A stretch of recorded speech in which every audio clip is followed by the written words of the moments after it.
Literature style இருக்கு இல்லைங்களா, literary structure, அந்த இலக்கிய அமைப்பை புரிந்து கொண்டோம்னா அதற்கான கேள்வி வந்து நமக்கு வந்து அந்த கேள்விக்கான பதில் வந்து கிடைச்சு. இப்போ ஒரு இடத்துல வந்து பாத்தீங்கன்னா அந்த ஒரு விஷயம் சொன்னது ஒரு டைரக்ட் இன்ஸ்ட்ரக்ஷன் மாதிரி இருக்கும். ஓகே இது நீ செய் அப்படின்னா ஓகே அதுதான் நம்ம செய்யணும் அப்படின்னு. ஆனா ஒரு இடத்துல வந்து நம்ம வந்து ஓ இது நீ செய்தியா அப்படின்னு கேட்டாங்கன்னா அதுக்கு நம்ம என்ன அர்த்தம்? அதை வந்து ரெண்டு விதமா இருக்கலாம். ஜென்யூனா உங்களால செய்ய முடியுமா அப்படின்னு கேட்கலாம். இல்லாட்டி ஓ இது நீ செய்வியா அப்படின்னு ரெட்டோரிக்கா, அதாவது அதை செய்யக்கூடாது அப்படிங்கறத காண்பிக்கிறதுக்காகவும் அப்படி அந்த மாதிரி பேசலாம். அதனாலதான் வந்து இந்த நீதிமொழிகள்ல வந்து இந்த பிரசங்கி புத்தகத்துல இருந்து ஒரு முக்கியமான விஷயத்த நம்ம வந்து பார்த்தோம். என்னன்னா இந்த பிரசங்கி புத்தகம் இப்ப நீதிமொழிகள் எப்படி என்ன சொன்னா அது நேரடியான டைரக்ட் இன்ஸ்ட்ரக்ஷன்ஸ், அதாவது ஞானம், நீதி, வாழ்க்கை நன்மைகள் என்ன ஏது அதை வந்து செய்தா நீ வந்து எப்படி எப்படி இருக்க முடியும், விதிகள் என்ன, விளைவுகள் என்ன, நேரடியா. பிரசங்கி என்ன பண்ணுதுன்னா இந்த அதுக்கு அப்படியே ஆப்போசிட்டா இது பண்ணுது, எப்படி இருக்கக்கூடாது, அதாவது என்ன விஷயங்கள் இருக்கக்கூடாது அப்படிங்கிற விஷயத்த பேசுது. ஆனா எப்படி பேசுதுன்னா டைரக்டா வந்து இதை செய்யக்கூடாது அப்படின்னு சொல்ல வரல. அந்த மாதிரி டைரக்டா இப்ப நீதிமொழிகள் எப்படி இதை செய்யக்கூடாதுன்னு சொல்லுது இல்லையா, அதே மாதிரி பிரசங்கி அந்த மாதிரி பேசல. பிரசங்கி என்ன பண்ணுதுன்னா நமக்கு ஒரு டெமோ காட்டுது. சரி நீ வந்து இப்ப தேவன் இல்லாமல் நீ உலகத்தை நீ வந்து அர்த்தத்தை தேடுகிறவனுக்கு எப்படி, அது வந்து how it feels like. இப்போ தேவன் இல்லாமல் மனிதன் வாழ்க்கையின் அர்த்தத்தை தேடுவது எப்படிப்பட்டதா இருக்கும், எப்படிப்பட்ட தேடலா இருக்கும் அப்படின்னு ஒருத்தன் பேசும் அந்த பெர்ஸ்பெக்டிவ்ல பேசும்போது அவன் வந்து சூரியனுக்கு கீழே வாழ்க்கை எப்படி இருக்கும் அப்படிங்கிற விஷயத்த பார்க்கறான். சரிங்களா? அப்போ வந்து அவங்க அந்த வார்த்தையில டைரக்டா நம்ம எடுத்துக்கிட்டோம்னா சொன்னேன், அந்த உலக பார்வையை டைரக்டா எடுத்துக்கிற மாதிரி, இந்த மனிதனின் பார்வையை டைரக்டா எடுத்துக்கிற மாதிரி ஆயிடும். அதனுடைய உள்நோக்கம் என்னன்னா இதுதான் பாரு, இந்த சூரியனுக்கீழே மனிதனுடைய பார்வையும் மனிதனுடைய நோக்கமும் வரம்பும் இவ்வளவுதான், இப்படிதான் இருக்க முடியும், உழைப்புக்கு பெரிய இவ்வளவுதான் மரியாதை, ஞானத்துக்கு இவ்வளவுதான் பெரிய இவ்வளவுதான் மரியாதை, இதுக்கு இவ்வளவுதான், இதுக்கு இவ்வளவுதான், இவ்வளவுதான் செய்ய முடியும். இதெல்லாம் வேல்யூபிள் திங்ஸ் தான், எதுவுமே வேல்யூபிள் இல்லைன்னு சொல்ல, இதெல்லாம் வேல்யூபிள் இல்லை, இதுக்கெல்லாம் மதிப்பு இல்லைன்னு சொல்லியிருந்தா முடிஞ்சிருக்கும், பிரச்சனை இல்லை. ஆனா இது என்ன சொல்லுன்னா இதற்கெல்லாம் மதிப்புகள் இருக்கிறது, ஆனால் அதுக்கு வரம்புகள் இருக்கிறது, அதுதான் சொல்லு. இப்போ இதை கேட்ட பிறகு நம்ம என்ன பண்ணலாம், ஓ இந்த பூமியில இருக்கிற இந்த விஷயங்களுக்கு எல்லாமே மதிப்புகள் இருந்தாலும் அதுக்கு வரம்புகள் இருக்கு, என்ன பண்ணிடலாம், அதையெல்லாம் வெறுத்து ஒதுக்கிடலாமா? அதுல வெறுத்து ஒதுக்கிடலாமா? அது சரியான ஒரு முடிவா இருக்குமா? சொல்லுங்க பார்க்கலாம். இருக்காது. ஏன் இருக்காது? இதுக்கு எல்லாமே இதெல்லாம் நிரந்தரமானவை அல்ல, நம்முடைய வாழ்க்கைக்கு இறுதியான அர்த்தத்தை கொடுக்கக்கூடியவை அல்ல.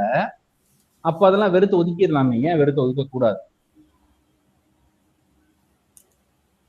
நம்ம வாழ்றதுக்கு சில காரியங்கள் தேவையா இருக்கு. அப்போது நம்முடைய வாழ்க்கைக்கு இறுதியான அர்த்தத்தை கொடுக்க முடியாதவை எவை, ஆனாலும் அதை வெறுத்து ஒதுக்க முடியாது. ரெண்டு வகையான ஒரு பொசிஷன் இருக்குல்ல, சரிங்களா?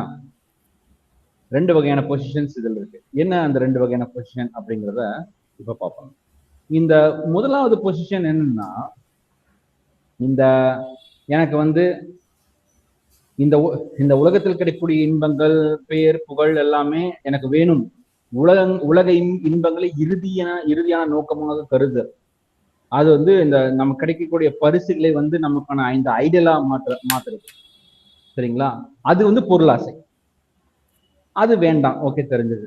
சரி, உலக இன்பங்கள் என்னது, அதை வந்து முற்றிலும் தீமையானது, அதனால அதுல எந்த விஷயங்களும் கிடையாது, அது இறுதியானது அல்ல, வாழ்க்கையின் இறுதியான அர்த்தத்தை கொடுக்க முடியாது என்பதை உணர்ந்து அதை வந்து வெறுத்து ஒதுக்குது. அதுக்கு வந்து என்ன சொல்லுவோம்னா துறவரம்னு சொல்லுவோம். துறவரம் சரியா? முன்னுரிமை கொடுக்க கூடாது.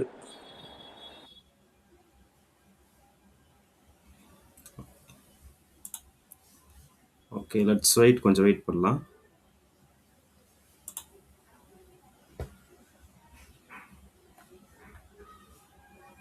Hello, yes sir, yes sir.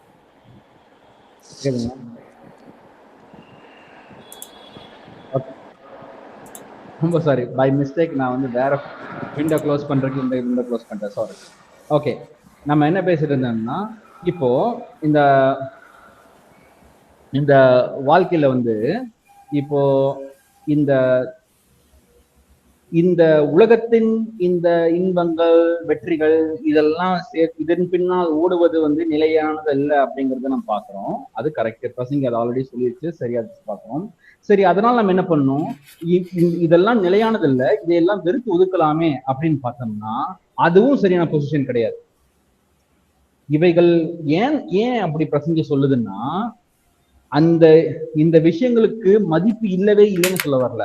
அந்த விஷயங்களுக்கு மதிப்பு இருக்கிறது, ஆனால் ஒரு குறிப்பிட்ட காலம் வரையில் தான் இருக்கிறது, ஒரு குறிப்பிட்ட வரம்பு வரை இருக்கிறது. அதுதான் இதனுடைய ஒரு முக்கியமான கருத்தை. இப்போ நம்ம பார்த்த இந்த மற்ற விஷயங்கள்லாம் இருக்கு இல்லையா, அந்த மற்ற விஷயங்கள் எதுவுமே வந்து இந்த இதுல சொன்ன மாதிரி என்ன சொல்றது, இந்த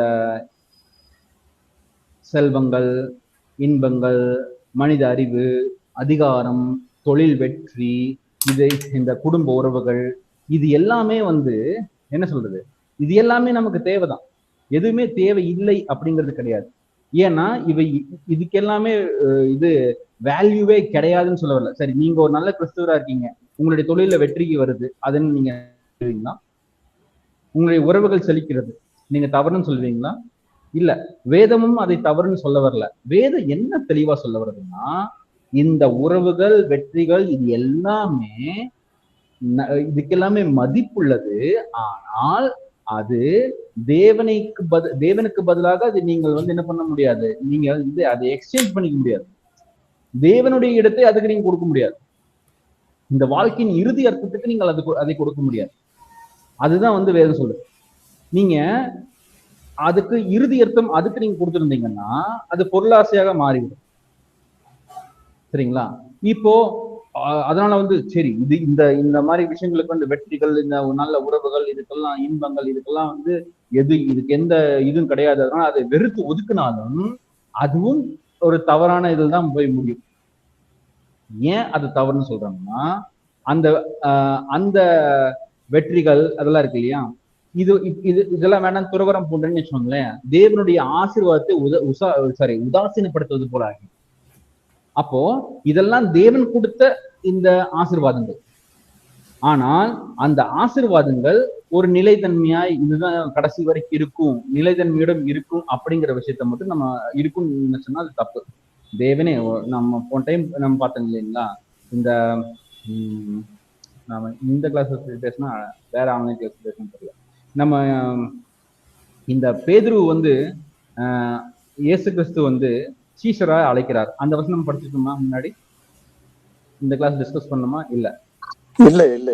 ஓகே, பேதுரு வந்து மீன் பிடிக்கிறார் இருக்கிறார். அவரை பார்த்து இயேசு கிறிஸ்து பேதுருவை வந்து சந்தித்து அவரை வந்து சீஷராக அழைக்கிறார். அந்த வசனம் நீங்க படிச்சிருக்கீங்க இல்லையா? அந்த இயேசு கிறிஸ்து சொல்றாரு, இயேசு கிறிஸ்துவோடைய பேதுருவோட படகில் ஏறி இயேசு கிறிஸ்து பிரசங்கம் பண்றாரு. பிரசங்கம் எல்லாம் முடிச்சதுக்கு அப்புறம், சரி பேதுருவே, நீ பண்ண, நீ போய் அந்த கொஞ்சம் ஆழத்துல கொண்டு போய் வலைய போடுன்னு சொல்றாரு. ஆண்டவரே, நாங்கள் முழுவதும் நாங்கள் வந்து பிரயாசப்பட்டோம், ஒன்றுமாகப்படவில்லை, நீங்க சொல்வதால் நான் வந்து செய்யறேன் அப்படின்னு சொல்லி அந்த வலைய போடுறாங்க. வலைய போட்டா என்னாச்சு?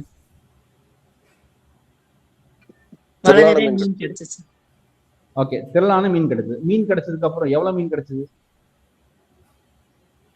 2 படகு நிறைய. 2 படகு நிறைய. அதாவது ஒரு எப்பாவது நீங்க இந்த மீனவர் படகு பார்த்துருக்கீங்கன்னா, கொஞ்சம் பெரிய போட்டாருன்னா கீழே ஒரு சேம்பர் வச்சிருப்பாங்க. அந்த சேம்பர்ல தான் பிடிக்கிற மீன்லாம் போடுவாங்க. அந்த சேம்பர் நிறைஞ்சிருச்சுன்னு வச்சுக்கோங்களேன், அது சக்சஸ் மாதிரி. அப்ப அந்த சின்ன படகுல இருந்துச்சுன்னா அந்த படகுக்குன்னு ஒரு சேம்பர் இல்லாட்டி பெரிய கூடைகள் அந்த மாதிரி வச்சிருப்பாங்க. அது நிறைய அவங்க மீன் பிடிச்சிட்டாங்கனாலே அன்றைக்கே வந்து அவங்க வெற்றிகரமான ஒரு நாள் அவங்க சொல்லிக்குவாங்க. ஆனா இங்க வந்து அந்த சேம்பரோ இல்ல கூடையோ நிறையல, என்ன நடந்திருக்கு? படகே நிறைஞ்சிருக்கு.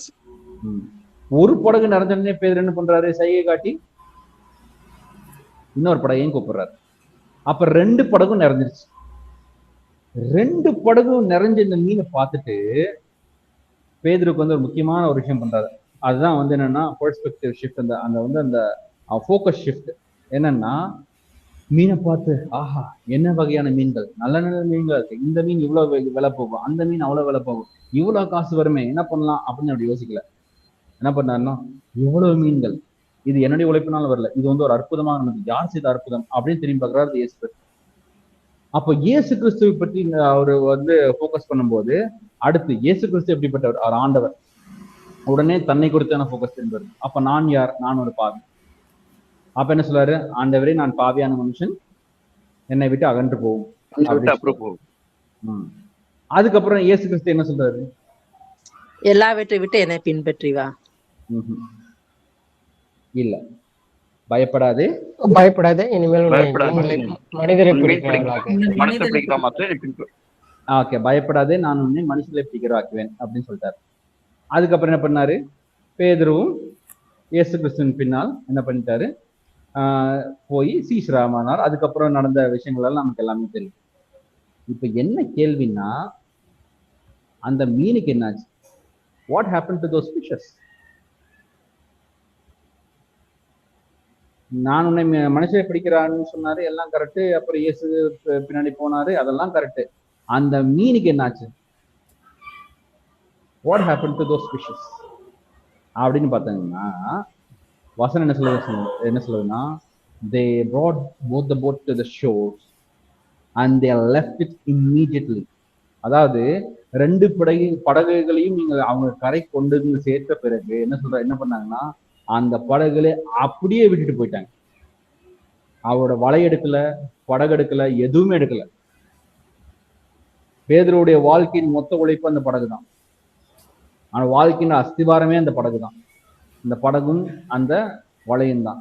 அப்படியே விட்டுட்டு போயாச்சு. இப்போ என்ன கேள்வின்னா, அந்த மீன்களை கொடுத்தது யார்? இயேசு கிறிஸ்து தான் அந்த மீன்களை ஆசீர்வாதமா கொடுத்தாரு. பேதுரு தன்னுடைய முயற்சினால பண்ணது கிடையாது. இயேசு கிறிஸ்துவால் நடந்த அற்புதம் தான் அந்த மீன்கள், பிடிபட்ட மீன்கள். ஆனால் அந்த மீன்கள் என்ன பண்றாரு, அப்படியே விட்டு போயிட்டாரு. இயேசு கிறிஸ்து கொடுத்த ஆசீர்வாதம் தான், ஆனா என்ன பண்றாரு, படகு அப்படியே விட்டுட்டு போயிட்டாரு. அந்த மீன்களையும் படகையும் வலையும் அப்படியே விட்டுட்டு போயிட்டாரு. போகும்போது கூட இப்படி சொல்ல, இங்க வரப்பா, அதுல இவ்வளவு மீன்கள் இருக்கு, இதெல்லாம் வித்து, இந்த படகு எல்லாம் வித்து எல்லாம் கொண்டு போய் என் வீட்டுல காசு கொடுத்துருப்பா அப்படின்லாம் சொல்லி போல. அந்த வேர்ட் இம்மீடியட்லி இருக்கு. They left the boat immediately and followed Jesus. அந்த படகு அப்படியே கரை கொண்டு வந்த உடனே அந்த மீன்கள் மேல எந்த நாட்டமும் இல்லை, அப்படியே வச்சுட்டு அப்படியே போயிட்டாங்க. இயேசு கிறிஸ்துவின் பின்னாடி போயிட்டாங்க. ஏன் அப்படின்னா, அது இயேசு கிறிஸ்துவே கொடுத்த ஆசீர்வாதமாக இருந்தாலும் அது இயேசுவை காட்டிலும் பெரியது கிடையாது. அந்த அந்த இயேசு கிறிஸ்துவால் ஆசீர்வதிக்கப்பட்ட அந்த மீன்கள் என்ன, அவன் வாழ்க்கையில கடைசி வரைக்கும் இருக்குமா? அந்த மீன்கள் 2 படகு ஃபுல்லா மீனா இருந்தாலும் வாழ்க்கையினுடைய கடைசி வரைக்கும் அவனுக்கு இருக்குமா? வாழ்க்கையினுடைய அர்த்தத்தை அது கொடுக்க முடியுமா? முடியாது. அப்ப அதை கொடுக்கக்கூடியது யார்?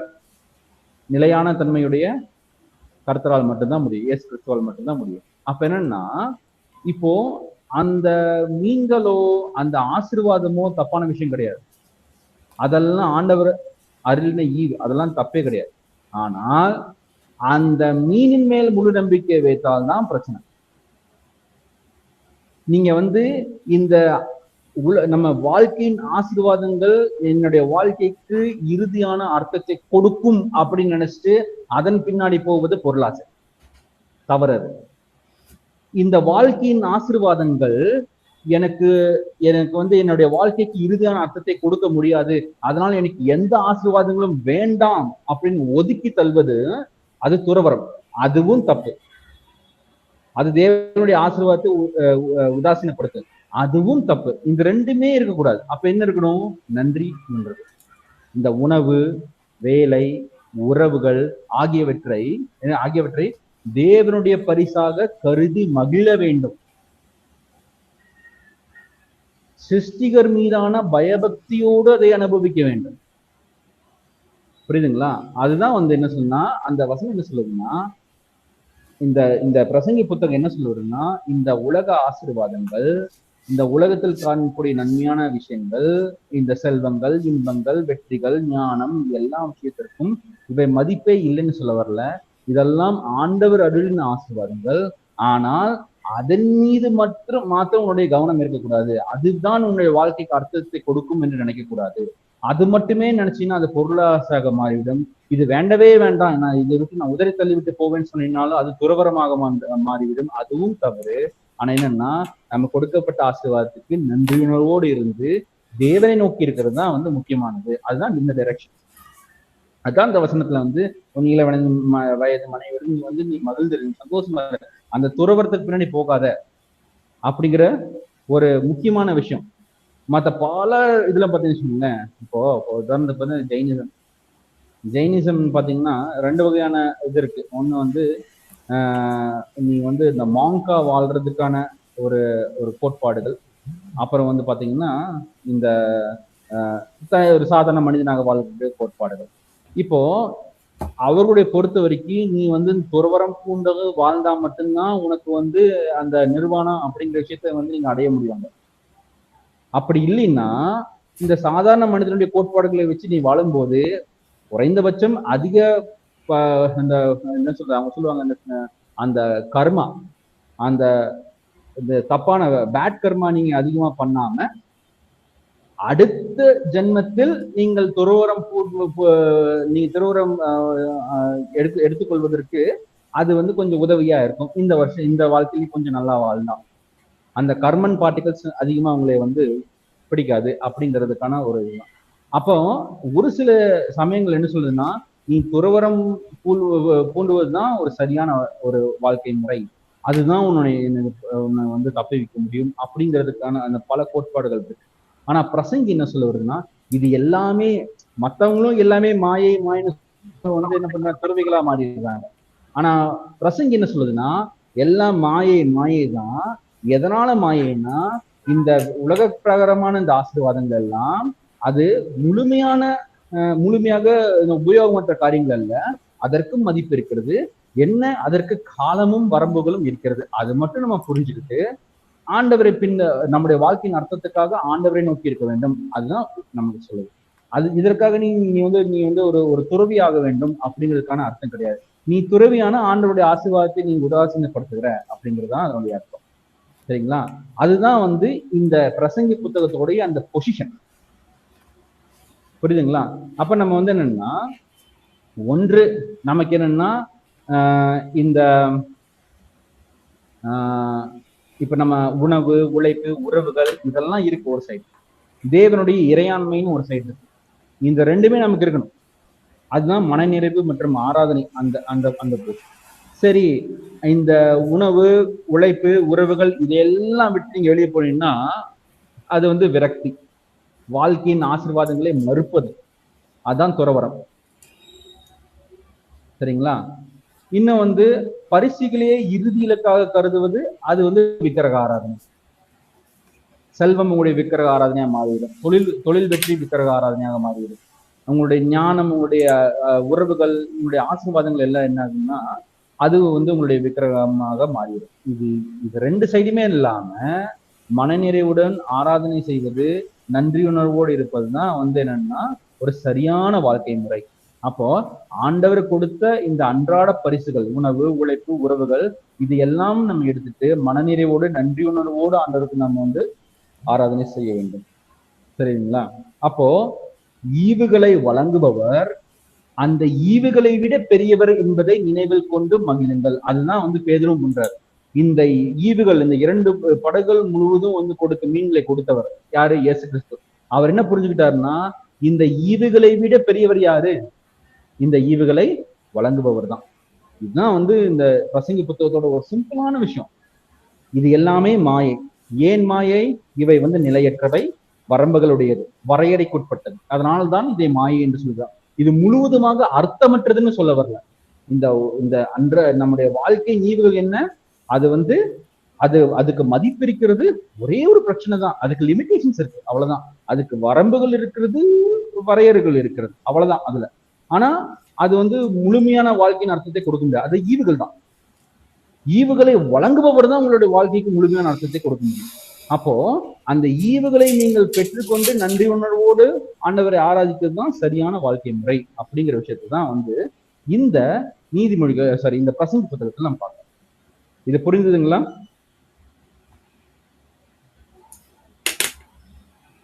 Okay okay. இப்போ இதனுடைய இறுதி முடிவு என்ன? தேவனுக்கு பயந்து அவர் கற்பனையிலே கைகொள். எல்லா மனிதருக்கும் இதுவே முழுமையான கடமை. அப்ப என்னன்னா, உண்மையான அர்த்தம் என்பது பூமிக்குரிய சாதனைகளில் இல்லை, மாறாக தேவனுக்கு பயந்து அவரது நோக்கத்தின்படி வாழ்வதிலேயே உண்மையான வாழ்க்கையின் அர்த்தம் இருக்கிறது. அப்போ தேவனுக்கு பயந்து கற்பனை, இதனாலதான் கற்பனைகளை நாம் என்ன பண்ணணும்? கைகொள்ள வேண்டும். ஏன்னா நம்முடைய வாழ்க்கையின் உண்மையான அர்த்தம் பூமிக்குரிய சாதனைகளில் இல்லை, மாறாக தேவனுக்கு பயந்து அவர் நோக்கங்களின்படி வாழ்வதிலேயே தான் இருக்கிறது அப்படிங்கிற விஷயத்த வந்து நம்ம வந்து புரிஞ்சுக்கணும். இப்ப இந்த இந்த மாடர்ன் சொசைட்டில, இந்த நவீன சமுதாயத்துல வந்து பல பொய்கள் இருக்கு. வெற்றி, செல்வம், கேளிக்கைகள் இதன் மூலமாக முழுமையாக திருப்தி அடையலாம் அப்படின்னு அவங்க நம்புறாங்க. ஆனா கடைசியில் என்ன நடக்கும்னா வெறுமையும் அதிருப்தியும் தான் இருக்கும். ஆனா பிரசங்கின் பதில் என்ன? உலக வெற்றிகளின் மாயையை வெளிப்படுத்து. இந்த மாயைங்கிறது என்னது? அதனுடைய லிமிடேஷன்ஸ் இருக்கு அப்படிங்கிறது வெளிப்பட. அதுக்கு வேல்யூவே இல்லைன்னு சொல்ல வரல, ஆனா அதுக்கு லிமிடேஷன்ஸ் இருக்கு, அதுக்கு வரையறைகளும் வரம்புகளும் இருக்கிறது. தேவனை மையமாக கொண்ட உண்மையான அர்த்தத்தை என்ன பண்றது? சுட்டி காட்டுகிறது. இதெல்லாம் உனக்கு இருந்தாலும் இதற்கு வந்து இப்ப உதாரணம் பார்த்தா ஞானம் இருக்குது. ஞானத்தினால உங்களுக்கு உங்களுடைய துன்பத்தை தடுக்க முடியுமா? ஞானத்தினால துன்பத்தை தடுக்க முடியாது. அதனால வந்து அந்த ஞானத்துக்கும் ஒரு வரம்புகள் இருக்கிறது. அது வந்து நீங்க புரிஞ்சுக்கணும். அப்போ வரம்புகளும் வரையறைகளும் உள்ள ஒரு விஷயம் என்னைக்கும் உங்கள் வாழ்க்கைக்கு இறுதியான அர்த்தத்தை கொடுக்க முடியாது அப்படின்றது நீங்க புரிஞ்சுக்கணும். சிம்பிளான விஷயம். நல்லது, ஆனால் அதுக்கு வரம்புகளும் வரையறைகளும் இருக்குது. ஈவுகளை தந்தவரை போல வந்து அப்படி வச்சுக்கொண்டு கூட ஆசீர்வாதங்களை வந்து ஆசீர்வதிப்பது தேவன். ஆசீர்வாதங்கள் தேவனால் கொடுக்கப்படுகிறது. நம்ம ஆசீர்வாதங்களை எடுத்து நம்ம வந்து தேவனை அகற்றி விட்டு அந்த ஆசீர்வாதங்களை தேவனுக்கு பதிலாக வைக்க முடியுமா? அதுதான் செய்யக்கூடாது அப்படின்னு இந்த பிரசங்கி புத்தகம் நமக்கு சுட்டி காட்டுகிறது. புரியுதுங்களா? அப்போ என்னன்னா இந்த இந்த இந்த இந்த மாடர்ன் சொசைட்டிஸ்ல எப்படி இருக்குன்னா, இதுதான் இந்த வெற்றி, செல்வம், இந்த கேளிக்கை இது மூலியமாவே நம்ம வந்து சந்தோஷமா இருந்துடலாம் அப்படின்னு நினைக்கிறது அது. ஆனா அது வந்து அதிருப்தியும் வெறுமையுமே நமக்கு கொடுக்கும். ஏமாற்றம் மற்றும் குழப்பத்தில் தவிக்கும் மக்களுக்கு சுவிசேஷம் அறிவிக்கவும் சீஷராக்கவும் பிரசங்கி ஒரு சிறந்த கருவியாகும். அதனால்தான் இந்த ஊழியத்திற்கு வந்து இது வந்து ஒரு நல்ல ஒரு ஒரு ஒரு ஒரு ஒரு ஒரு டூல் மாதிரி இருக்கு. இந்த பிரசங்கி புத்தகத்துல பல விஷயங்கள் நம்ம வந்து பிரசங்கிக்கலாம். சரிங்களா? அப்போ அடுத்த விஷயங்களை நம்ம பார்ப்போம். ஓகே, இதுல இந்த பிரசங்கி புத்தகம் சில சமயங்கள் பார்க்கும்போது எல்லாமாயே இது செய்து ஞானியும் மறிக்கிறான், முட்டாளும் மறிக்கிறான், உழைப்பவனும் மறிக்கிறான், சோம்பேறியும் மறிக்கிறான், என்ன வித்தியாசம் அப்படின்னு கேட்குது. அதான் நம்ம படிச்சு பார்த்துட்டு ஓ இதுதான் பிரசங்கி இப்படிதான் சொல்லுது அப்படின்னு நம்ம நினைக்கக்கூடாது. என்னன்னா அது கேட்கறதுல இந்த கேள்வியோட பர்ஸ்பெக்டிவ் புரிஞ்சுக்கணும்.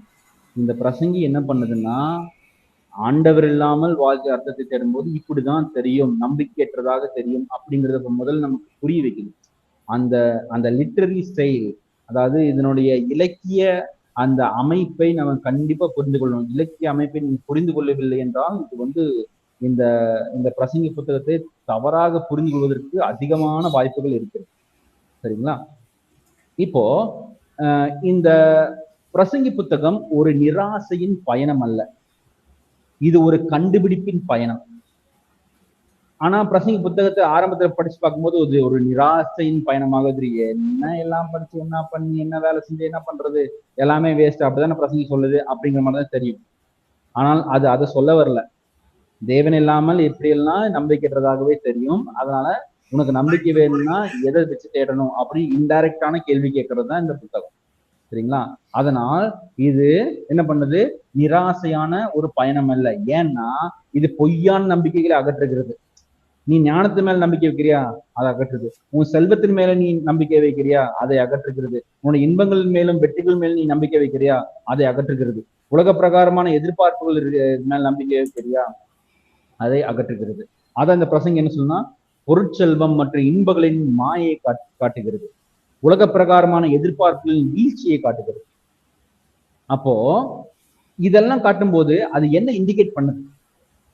இதுல எல்லாம் அர்த்தங்கள் இல்லை அப்படின்னு சொல்லுது. அப்போ எதுல அர்த்தம் இருக்கு அங்க போய் தேடுன்னு சொல்லுது. அப்ப மெய்யான நோக்கத்தை கண்டடைதல், இதுதான் ஒரு கண்டுபிடிப்பின் பயணம். சிருஷ்டிகரோடு சரியான உறவை ஏற்படுத்துதல், நிலையான நித்தியத்தில் நிறைவை காணுதல், இதுதான் மெய்யான நோக்கத்தை கண்டடைதல் அப்படிங்கிறது. நம்ம மேலோட்டமா இந்த வசனத்தை படிக்கும் போது சில சமயங்களை வந்து பார்த்தோம்னா, இது ஒரு நிராசையான ஒரு புத்தகம் போல் இருக்கு அப்படின்னு நமக்கு தோணலாம். ஆனா இந்த புத்தகத்தினுடைய நோக்கம் அது கிடையாது.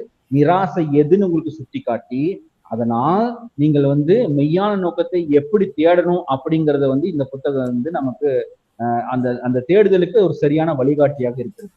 சிருஷ்டிகரோடு சரியான உறவை ஏற்படுத்துதல், அப்புறம் நிலையான நித்தியத்தில் நிறைவை காணுதல். இதன் மூலியமாக இதுதான் வந்து ஒரு சரியான ஒரு பயணம். நம்முடைய வாழ்க்கை பயணம் இப்படிதான் இருக்கணும். மனிதர்கள் தற்காலிகமான காரியங்களில் அல்ல, அவர்களை படைத்த நித்திய தேவனிலேயே நிறைவை காணும்படி படைக்கப்பட்டுள்ளார்கள். இப்ப நான் வந்து இப்போ இங்க பைபிள் காலேஜ்ல வந்து ரிலீஜன்ஸ் பல மதங்களை குறித்தான ஒரு வகுப்பு இருக்கிறது. அதில் நான் வந்து டீச் பண்றேன். அதுல வந்து ஒரு கேள்வி, சார் இந்த உலகத்துல பல மதங்கள் இருக்கிறது, இதுகெல்லாம் பொய் தானே? சரி, ஏன் இவ்வளவு மதங்கள் தோன்றியது? என்ன காரணத்தினால இது தோன்றி இருக்கலாம்? அதாவது ஒண்ணு கிறிஸ்துவம், ஓகே, இதுக்கு ஆப்போசிட் ஏதோ ஒன்னோ ரெண்டோ இருந்துக்கலாம். ஏன் இவ்வளவு மதங்கள் ஏன் தோன்றி இருக்கிறது? Why there are a lot of religions existing in this world? ஏன் இந்த உலகில் இத்தனை மதங்கள் இருக்கிறது? அதற்கான காரணம் என்ன? பல சமயங்களில் இந்த மனித வரலாற்று எடுத்து பார்த்தீங்கன்னா மதங்கள் இல்லாத டைமே கிடையாது. மனிதனுடைய வரலாற்று எடுத்து பாருங்க, எந்த நூற்றாண்டுல எந்த இடத்துல மதமே இல்லாத ஒரு நூற்றாண்டுன்னு சொல்லி தேடி பாருங்க. மதம் இல்லாத நூற்றாண்டே கிடையாது. எல்லா இடத்துலயும் மதங்கள் இருக்கு. யாராவது ஒருத்தர் போய் சொல்லி கொடுத்து அந்த மதம் வந்துச்சா? இல்ல இல்ல இல்ல. அப்ப எப்படி முழு மனித குலமும் இந்த மனித வரலாற்று எப்படி கரெக்டா இந்த மதத்தின் பின்னால ஓடி இந்த மதத்தை எப்படி கண்டுபிடிச்சாங்க? இதுவே ஒரு மிராக்கிள் மாதிரி தானே இருக்கு. மதத்தை எப்படி கண்டுபிடிச்சாங்க? அதுக்கு வந்து ஒரு விளக்கம் இருக்கு. என்னன்னா, இந்த வேதத்துல வந்து இட்டர்னிட்டி இன் தேர் ஹார்ட்ஸ் அப்படிங்கிற விஷயத்தை நீங்க கேள்விப்பட்டிருக்கீங்களா? இட்டர்னிட்டி இன் தேர் ஹார்ட்ஸ், அதாவது பிரசங்கி 3ஆம் அதிகாரம் 11வது வசனத்தை படிங்க. பிரசங்கி 3ஆம் அதிகாரம் 11. அவர் சகலத்தையும் அதினதின் காலத்திலே நேர்த்தியாக செய்திருக்கிறார், உலகத்தையும் அவர்கள் உள்ளத்திலே வைத்திருக்கிறார். ஆதலால் தேவன் ஆதி முதல் அந்த மட்டும் செய்து வரும் கிரியையை மனுஷன் கண்டுபிடியான். ஓகே, இதுல 3:11 இல்லையா? இன்னொரு தடவை தமிழ்ல படிங்க. அவர் சகலத்தையும் அதினதின் காலத்திலே நேர்த்தியாக செய்திருக்கிறார், உலகத்தையும் அவர்கள் உள்ளத்திலே வைத்திருக்கிறார். ஓகே, போதும். அதுல உலகத்தையும் அவர்கள் உள்ளத்திலே வைத்திருக்கிறார், அதான் எழுதியிருக்கு. ஆங்கிலத்துல என்ன எழுதியிருக்கு? He has made everything beautiful in its time. அது சகலத்தையும் நல்லா செய்திருக்கிறார். ஓகேவா? Also he has put eternity in man's heart. இதுல தமிழ்ல டிரான்ஸ்லேஷன் உலகத்தை வந்து அவர்கள் உள்ளத்தில் வைத்திருக்கிறார், அப்படிதான் எழுதியிருக்கேன் இல்லைங்களா? ஆனா பைபிள் என்ன எழுதிருக்கு, இது இங்கிலீஷ்ல என்ன எழுதிருக்குன்னா, அது வந்து they have God has put eternity in their hearts. இப்போ வந்து இப்போ இதுல அப்போ கிரேக்க மொழியில என்ன எழுதியிருக்குன்னா, அதுலயும் வந்து ஓலாம் அப்படிங்கிற அந்த வார்த்தை ஹா ஓலாம், அந்த ஹோலாம் அப்படிங்கிறது என்னன்னா இட்டர்னிட்டி. இந்த இட்டர்னிட்டிங்கிற விஷயம் அப்படிங்கிறது அந்த அந்த நித்தியம். அதுக்கு இன்னொரு இந்த ஓலாம் அப்படிங்கிற வார்த்தைக்கு இன்னொருன்னா டைம் அவுட் ஆஃப் மைண்ட். அதாவது மனிதனுடைய சிந்தனைக்கு அப்பாற்பட்ட ஒரு நேரம், ஒரு சமயம் அப்படின்னு சொல்லலாம். அப்படின்னு என்ன, மனிதனுடைய சிந்தனைக்கு அப்பாற்பட்ட நேரம் ஒரு சமயம் பண்ணா அதுக்கு பேர் தான் நித்தியம். சரிங்களா? இந்த நித்தியம் என்ன அப்படிங்கிற விஷயத்த நான் சரி உதாரணமா நான் சொல்ல வர்றது என்னன்னா, இப்போ இந்த நித்தியம்னா என்ன சொல்லுங்க பார்க்கலாம். யாராவது ஒருத்தர் நித்தியம்னா என்னன்னு சொல்ல முடியுமா? முடிவில்லாதது. முடிவில்லாது. சரி, முடிவில்லாதுன்னா எவ்வளவு நாள் வரைக்கும் இருக்கும்? சரி, உதாரணத்துக்கு நான் சொல்றேன். நீங்க வந்து பரலோகத்துக்கு போறீங்க. நித்தியமாய் நீங்கள் பரலோகத்தில் நீங்க வந்து இருக்க போறீங்க, வாசம் பண்ண போகிறது. எவ்வளவு வருஷம்? 1 வருஷம், 2 வருஷம், 10 வருஷம், கணக்கு பண்ண முடியாது சார். 1000 வருஷம். சரி, அப்ப நீங்க யோசிச்சு பாருங்க நித்தியம் எப்படி இருக்கும். சரி, நான் உங்களுக்கு இன்னொரு ஒரு கேள்வி கேட்கிறேன். இப்போ நீங்க வந்து சரி ஓகே, நான் வந்து நான் கொச்சியில இருக்கும்போது, நான் கொச்சி ஏர்போர்ட் பக்கம் ஒரு பெரிய ஒரு நல்ல ஹோட்டல் இருக்கு, கோர்ட்யார்ட் பை மேரியட் ஹோட்டல்னு ஒன்று. ஒரு தடவை அங்க ஒருத்தர் வந்து ஒரு ஒரு ஒரு போதை அங்க வந்திருந்தாரு, அங்க ஸ்டே பண்ணியிருந்தாரு. சரி, அவரை பார்க்க நான் அந்த ரூமுக்கு போயிருந்தேன். அந்த ஹோட்டல்ல அந்த ஏரியா அந்த காரிடார்ல நான் நடந்து போறேன், ஃபுல்லா கார்பெட், காரிடார்லயே கார்பெட். அங்க எனக்கு நடக்கும் போதே ஒரு மாதிரி இருக்கு, என்னடா சூப்பரா இருக்கு. பார்த்தா நிறைய ஃபாரினர்ஸ் தான் ஸ்டே பண்ணிருக்காங்க, அவங்க அப்படியே வந்துட்டு போயிட்டு இருக்காங்க.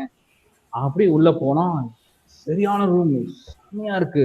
அப்படியே வந்து சரி அவர் பிரதர் உள்ள வாங்க உட்காருங்க பேசலாம் அப்படிங்கும்போது அப்படியே நான் போய் உட்கார போகும்போது அவர் வந்து ஓகே அந்த விண்டோ கர்டன் ஓப்பன் பண்ண எடுத்து ரிமோட் அமுத்தினாரு. அப்படியே கர்டன் போச்சு, சூப்பரா இருந்துச்சு. நான் வந்து செமையா இருக்கே அப்படின்னு நினைச்சேன். அப்புறம் வந்து இன்னொரு சார் இருக்காரு, சார் இந்த ரூம்ல எவ்வளவு சார் இருக்கும் ஸ்டே பண்றதுக்கு அப்படின்னு. அவரு தம்பி கோர்ட்யார்ட் இந்த மேரியாட் ஹோட்டல்ல பாத்தீங்கன்னா அந்த ஸ்டார்டிங் பிரைஸே 10,000 ரூபாயில இருந்து ஆரம்பிக்கும். ஒரு நைட் ஸ்டேக்கு 10,000 ரூபாயில இருந்து ஆரம்பிக்கும். பா 1000 ரூபாயா, செமையா இருக்குமே அப்படின்னு யோசிச்சேன். சரி, அப்படிப்பட்ட ஒரு ஹோட்டல்ல நமக்கு தங்கறதுக்கான ஒரு ஏற்பாடு பண்ணி கொடுத்தாங்கன்னு வச்சுக்கோங்க, எப்படி இருக்கும்? நல்லா இருக்கும், ஜாலியா இருக்கும் இல்லைங்களா? சரி, நம்ம டூர் கூட்டிட்டு போறோம், 1 வாரம் அந்த ஹோட்டல்ல தான் நீங்க தங்க போறீங்கன்னா என்ஜாய் பண்ணுவீங்களா மாட்டீங்களா? நல்ல ஒரு தாராளமா என்ஜாய் பண்ணுவீங்க. சரி ஓகே, இப்ப அதே ஹோட்டல் நீங்க வந்து 1 மாசம் தங்க போறீங்க, எப்படி இருக்கும்? நல்லா இருக்கும். அப்ப அதே ஹோட்டல்ல நீங்க 1 வருஷம் தங்க போறீங்க, அதே ஹோட்டல்ல 10 வருஷம் தங்க போறீங்க, அதே ஹோட்டல்ல ஒரு 50 வருஷம் தங்க போறீங்க. இன்னும் அந்த ஹோட்டலை பார்த்து வா அப்படின்னு சொல்ல போறீங்களா? 50 வருஷம் கழிச்சு சார் சூப்பர் ஹோட்டல் பா அப்படின்னு சொல்ல போறீங்களா? இருக்காது. ஏன்னா அது வந்து நார்மல் ஆயிடணும் இல்லையா? அதே மாதிரி எந்த ஒரு பிரம்மாண்டமான விஷயமும் நமக்கு ரெகுலரா கிடைச்சிச்சுன்னா அது வந்து நார்மல் ஆயிடும். சரி, இப்ப நீங்க வந்து இமேஜின் பண்ணி பாருங்க, நீங்க வந்து பரலோகத்துக்கு போறீங்க, முடியா பரலோகத்துக்கு போறீங்க, எப்படி இருக்கும் பாக்குறதுக்கு? பா சூப்பரா இருக்கே, ஐயோ அங்க பாருங்க ஆபிரகாம், இங்க பாருங்க தாவீது அப்படின்லாம் வந்து பார்த்து ரொம்ப சந்தோஷம். இயேசு கிறிஸ்துவே போகிறாங்க, இயேசு கிறிஸ்து முதல் நாள் போகும்போதெல்லாம் அப்படியே வந்து இருக்கும். சரி, அப்புறம் என்ன, ஒரு 6 மாசம் கழிச்சு காலைல வாக்கிங் போகும்போது இயேசு கிறிஸ்து காசு, இயேசு கிறிஸ்து குட் மார்னிங் அப்படிங்களா? எப்படி இருக்கும் நம்முடைய வாழ்க்கை? திங்க் பண்ண முடியுதா நம்மளால? சரி, நித்தியம்னா என்ன? பரலோகத்துல எவ்வளவு வருஷம்? 100 வருஷம், 1000 வருஷம், 1,00,000 வருஷம், 1,00,00,000 வருஷம், எவ்வளவு வருஷம் வாழ போறோம்? அது எப்படி இருக்கு நம்மளால திங்க் பண்ண முடியுமா? முடியாது.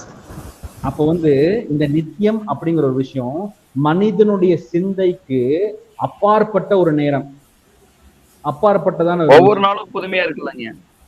ஒருவேளை பூமியில ஒவ்வொரு நாளும் கிருபை புதிதா இருக்க விடல, ஒருவேளை நித்தியத்துல ஒவ்வொரு நாளும் புதுமையா இருக்குமா? சரி, புதுமையா இருந்தாலும் எப்படி இருக்க போகுது? இப்போ நான் என்ன சொல்ல வரேன்னா, உங்களால இல்ல அதுதான் சொல்றேன், உங்களால அந்த நித்தியம்னா எவ்வளவு வருஷங்கிறது இமேஜின் பண்ண முடியும்? அதான் வந்து ஆங்கிலத்துல ஒரு வார்த்தை இருக்கு, எவர் lasting. Lasting for 1 day, lasting for 10 days, lasting for 1 year. இதுதான் எவர் லாஸ்டிங். அப்போ அந்த நித்தியம் அப்படிங்கிற வார்த்தையே அந்த அந்த டைமுக்குரிய நேரத்துக்குரிய சொல்லை கொண்டுதான் அந்த நித்தியத்தை அவங்க டிஸ்கிரைப் பண்ண முடியுது. அந்த நித்தியத்தை வந்து அவங்க அது தாண்டி நித்தியத்தை வந்து நம்மளால டிஸ்கிரைப் பண்ணவே முடியாது. நித்தியத்தை மனிதனால் சிந்திக்கவே முடியாது. So because we are that's our condition. Time and space are our condition for our thinking. அப்போ இந்த நித்தியங்கிற விஷயத்தை நம்மளால வந்து என்ன பண்ண முடியாது, திங்க் பண்ணவே முடியாது. ஆனா வசனம் என்ன சொல்லுதுன்னா, அந்த நித்தியத்தை ஒவ்வொரு மனுஷனுக்குள்ளேயும் ஆண்டவர் என்ன பண்ணிருக்காரு, அந்த நித்தியத்தை அவன் மனசுல போட்டிருக்காரு. நித்தியம் வந்து ஒவ்வொரு மனுஷனுக்குள்ளேயும் அவன் போட்டிருக்காரு. அப்போ ஒவ்வொரு மனுஷனும் நித்தியத்தை தேடி அவனுக்கு என்னென்ன புரியலினாலும் அவனுக்குள்ள அந்த நித்தியங்கிற விஷயம் அப்படியே ஒழிச்சுக்கிட்டே இருக்கு. அதனால தான் ஒவ்வொரு மதத்திலையும் வந்து நித்தியத்தை தேடி ஓடுறாங்க. புதுசா மதத்தை அவங்க உருவாக்கி எல்லாத்துக்குமான ஓட்டம் எங்கிட்டு நித்தியம், அந்த பர்மனன்ஸ், நிலையானது அப்படிங்கிற விஷயத்தை தேடி ஓடிக்கிட்டே இருக்காங்க. ஏன்னா நேரம் மாறிட்டே இருக்கு. ஆனா மற்றது என்னன்னா நிலையானது. அந்த நிலையை அந்த நிலையத்தை விட்டு நிலையானதை தேடி ஓடிக்கிட்டே இருக்காங்க. அதனாலதான் இவ்வளவு மதங்கள் இந்த பூமியில் உருவாகி இருக்கிறது. அப்போ ஆண்டவர் மனிதனுக்குள்ள ஒரு தேடலை உள்ள வச்சுட்டாரு ஆல்ரெடி. நீ வந்து ஒரு நிலையானதை வந்து நீ தேடு, நித்தியமானதை தேடிக்கொண்டே அப்படின்னு ஒரு தேடலை மனசன் வந்து ஆண்டவர் வச்சுட்டாரு, உள்ள வச்சுட்டாரு. அதுதான் வந்து நம்ம இதுல பாக்குறோம். என்ன, இந்த பிரசங்கி புத்தகத்துல நம்ம பாக்குறோம். நமக்குள்ள வந்து அந்த நிலையான ஒரு விஷயம், அப்படி ஒரு விஷயம் இருக்கு, அதை தேடணும். நம்ம மனிதனுடைய அறிவுக்கு அது அப்பாற்பட்டதா இருந்தாலும் அப்படி ஒரு விஷயம் மைண்ட்ல இருக்காது, அதை தேடி மனிதன் ஓடும். அதான் God has put eternity in their hearts. அதனாலதான் இவ்வளவு மதங்கள் தோன்றி இருக்கிறது. இதனால நம்ம வந்து இந்த பிரசங்க புத்தகத்துல நம்ம பார்க்கக்கூடிய விஷயம் என்ன, இப்போ நித்தியம், அதாவது அந்த நித்தியத்தை தேடி நீ ஓடணும், நித்தியம்தான் நிறைவே கொடுக்கும் அப்படின்னு சொல்லி அவங்க வந்து இந்த இந்த பிரசங்க பத்தி நம்ம தெளிவா பார்க்கறோம். மனிதர்கள் தற்காலிகமான காரியங்களை அல்ல, அவர்களை படைத்த நித்திய தேவனிலேயே நிறைவே காண படைக்கப்பட்டுள்ளார்கள். ஆண்டவர் அப்படிதான் நம்முடைய மனிதனை படைத்திருக்கிறார். நிலையானதை தேடுதான் ஆண்டவர் நம்மளை படைத்திருக்கிறார். சரிங்களா? எப்பவுமே நம்முடைய மனம் நிலையானதை தான் தேடணும். இப்போ மாயமான தேடல் என்ன? செல்வம், உலக இன்பம், மனித அறிவு, அதிகாரம், தொழில் வெற்றி, இதெல்லாம் தான் என்ன தெரியும்னா, இதெல்லாம் வந்து மாயமான தேடல். இதெல்லாம் அதாவது இப்படிப்பட்ட விஷயங்களுக்கு மதிப்பே இல்லைன்னு சொல்ல வரல. இப்படிப்பட்ட விஷயங்களுக்கு ஒரு சின்ன மதிப்பு இருக்கு. அது அதனுடைய வரம்புகளுக்கு உட்பட, அதனுடைய கால வரையறைக்கு உட்பட்டு அதுக்குன்னு ஒரு சிறிய மதிப்பு இருக்கு, இல்லைன்னு சொல்லுவார். தேவன் கொடுத்த ஈவு, அவ்வளவுதான். ஆனால் அது நிறைவே கொடுக்க முடியாது. தேவன் மட்டுமே நிறைவை கொடுக்க முடியும். தேவன் மட்டுமே தரக்கூடிய நிறைவை இந்த உலக காரியங்கள் மூலம் பெற எதிர்பார்ப்பதே மனிதனின் அடிப்படை பிரச்சனை. தற்காலிக காரியங்களில் ஆவிக்குரிய தாகத்தை என்ன பண்ண முடியாது, தீர்க்க முடியாது. ஆண்டவர் நமக்குள்ள ஒரு தாகத்தை, இட்டர்னிட்டி இன் தேர் ஹார்ட்ஸ், அந்த தாகத்தை நமக்குள்ள ஆல்ரெடி போட்டு வச்சிட்டார். அப்போ இந்த மாயையான தேடல்கள் அதை வந்து என்ன பண்ண முடியாது, ரிப்ளேஸ் பண்ண முடியாது. அதான் நம்ம இதுல பாக்குறோம். இப்போ உலக சாதனைகளுக்கு வரம்பு இருக்கு. தலைமுறைகள், வருங்கால சந்ததின்னு என்ன பண்ணாரு, முன்னோர்களை மறந்து விடுகிறார். உங்களுக்கு உங்க அப்பா பேரு தெரியும், உங்க தாத்தா பேரு தெரியும். ஒருவேளை உங்க தாத்தாவோட அப்பா பேரு கூட தெரிஞ்சிருக்க வாய்ப்பு இருக்கு. அவருடைய அப்பா பேரு தெரியுமா? அவருடைய அப்பா பேரு தெரியுமா? தெரியாது. ஏன்னா தலைமுறைகள், வருங்கால சந்ததியினர் முன்னோர்களை என்ன பண்றாங்க, மறந்து விடுகிறார்.